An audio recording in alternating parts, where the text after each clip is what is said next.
so honored to be speaking to you all today. Oh, thank you. Thanks to each and every one of you for being here. It really means a lot to me, and thanks to Southern Comfort for inviting me, because I'm really glad to be here. It's been so exciting so far. When I'm not doing advocacy work, I'm just a typical 14-year-old girl, but not for long, because I'm going to turn 15 on Tuesday. I love to hang out with my friends, I love to play soccer and tennis, draw and write stories, and most of all, I love to binge watch TV shows on my laptop. I also just happen to be transgender. To be clear, that last point is not a negative. Being transgender makes me special, and has helped to shape the person that I am today. I'm proud of the way I am. I wish all transgender kids could embrace their uniqueness like I do. I share my story so that my message of loving yourself and knowing that it's okay to be different can be spread everywhere.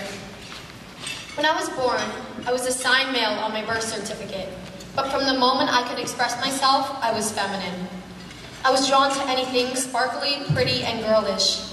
No one told me that these preferences were stereotypical girl behaviors. I mean, what toddler in diaper even knows the word stereotypical? I just knew what I liked, and made it clear right from the start. When I was younger, I was nothing like my older twin brothers or my dad. I wanted to be exactly like my mom and my older sister. I was forever raiding my sister's dress-up chest in her closet, and you could always find me dolled up like a mermaid or a princess wearing boas, beaded necklaces, and plastic stilettos. When I was 3 years old, I named myself Sparkles, and I know what you're thinking, it sounds like a name you'd give to a dog or something.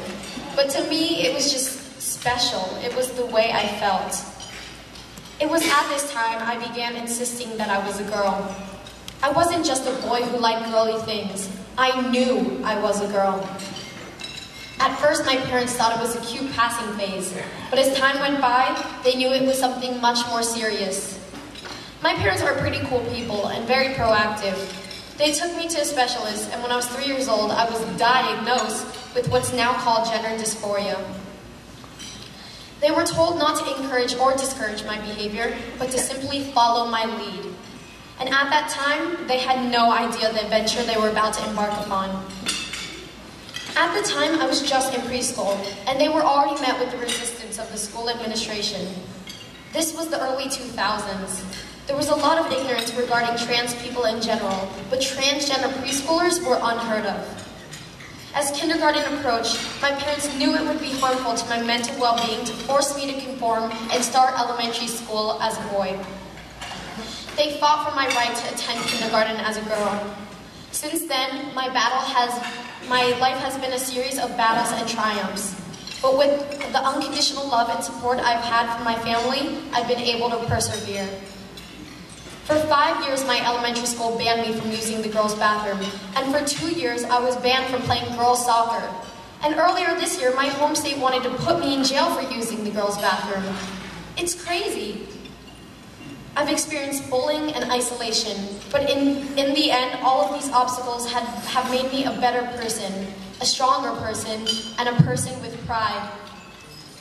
And once I was able to love myself, regardless of the negative preconceived opinions concerning transgender individuals, I was able to put myself aside and share my love and confidence by helping others. My family has taught me to be proud of myself, but they don't understand how proud I am of them, as they have been the greatest family I could ever ask for.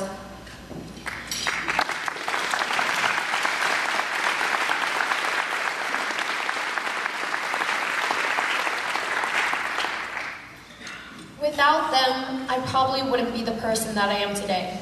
And I get very emotional sometimes thinking about this, but without them in my life, I'm not even sure if I would be alive today.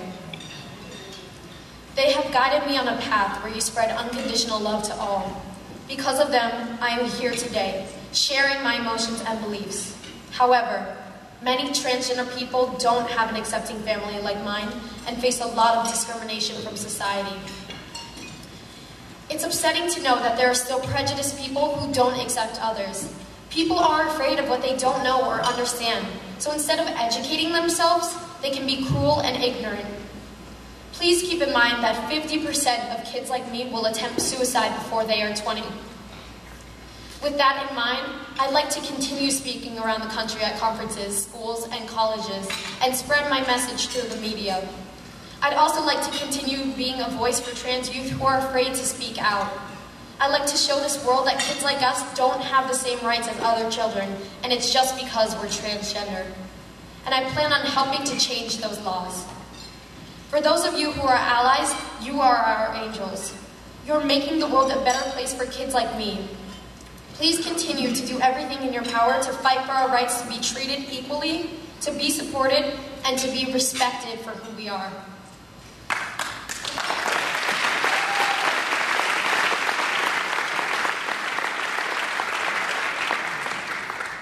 Knowing that at least one person cares can make all the difference in the world to an LGBTQ youth. Be that person. You can make a difference and change a life forever. I always said I wanted to leave this world in a better state than when I arrived. As time moves on, I can see the change. I can see tints of color spreading throughout our civilization of humanity.